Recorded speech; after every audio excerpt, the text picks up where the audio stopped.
ಕರ್ಣ ಮತ್ತು ನಿಧಿಯ ಒಂದು ಪ್ರೀತಿ ಇದೆಯಲ್ಲ, ನೆಕ್ಸ್ಟ್ ಲೆವೆಲ್. ಜನರು ಕೂಡ ಅದಕ್ಕೆ ಕಾಯ್ತಾ ಇರೋದು, ಇವರ ಮದ್ವೆಗಾಗಿ. ಜನರು ಕೂಡ ಬಹಳಷ್ಟು ಚೆನ್ನಾಗಿ ಈ ಒಂದು ಧಾರಾವಾಹಿನ ನೋಡ್ತಾ ಇದ್ದಾರೆ.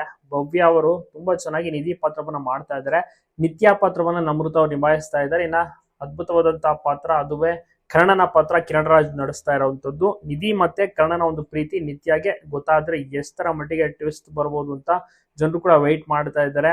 ಅದ್ರಲ್ಲೂ ಈಗ ಒಂದು ದೊಡ್ಡ ವಿಲನ್ ಆಗಿ ಕಾಣಿಸ್ಕೊತಾ ಇರೋದೇ ಈ ರಮೇಶ್ ಅವರು, ಕರ್ಣನ ಸಾಕು ತಂದೆ. ಸೊ ಅವರು ಒಂದು ಕಿತಾಪತಿಯನ್ನ ಮಾಡ್ತಾ ಇದ್ದಾರೆ, ಜೊತೆಗೆ ಒಂದು ಪಿಂಡವನ್ನ ಇಟ್ಬಿಟ್ಟಿದ್ದಾರೆ ಇಬ್ಬರ ಒಂದು ಜೀವನ ಹಾಳಾಗೋಗ್ಲಿ ಅಂತ. ಸೊ ಆ ರೀತಿಯ ಒಂದು ಟ್ವಿಸ್ಟ್ ನಿಜವಾಗ್ಲು. ಇದರ ನಡುವೆ ಕರ್ಣ ಮತ್ತೆ ನಿಧಿ ಪ್ರೀತಿ ಓಕೆಯಾಗಿ ಮದುವೆಯಾಗೋದು ಯಾವಾಗ ಅನ್ನುವಂತ ಒಂದು ಪ್ರಶ್ನೆ ಎಲ್ಲರಲ್ಲೂ ಸಹ ಮೂಡ್ತಾ ಇದೆ. ಕಾದು ನೋಡ್ಬೇಕಿದೆ. ನಿಮ್ಗೆ ಯಾವ ಪಾತ್ರಧಾರಿಗಳು ಹೆಚ್ಚು ಇಷ್ಟ ಎಂಬುದನ್ನ ತಪ್ಪದೆ ಕಮೆಂಟ್ ಮಾಡಿ. ಬಹಳಷ್ಟು ಚೆನ್ನಾಗಿಯೂ ಕೂಡ ಮೂಡಿ ಬರ್ತಾ ಇದೆ ಒಂದು ಧಾರಾವಾಹಿ. ಎಲ್ಲರೂ ಕೂಡ ನೋಡಿ ಖುಷಿ ಪಡ್ತಾ ಇದ್ದಾರೆ. ಒಟ್ಟಿನಲ್ಲಿ ಟ್ವಿಸ್ಟ್ ಮೇಲೆ ಟ್ವಿಸ್ಟ್ ಅಂತೂ ಸಂಚಿಕೆ ಪ್ರತಿ ದಿವಸ ಬರ್ತಾ ಇದ್ದು ಜನರಂತೂ ಕಾಯ್ತಾ ಇದ್ದಾರೆ ನೆಕ್ಸ್ಟ್ ಏನಾಗ್ಬೋದು ಅಂತ ತಿಳ್ಕೊಳಕ್ಕೆ.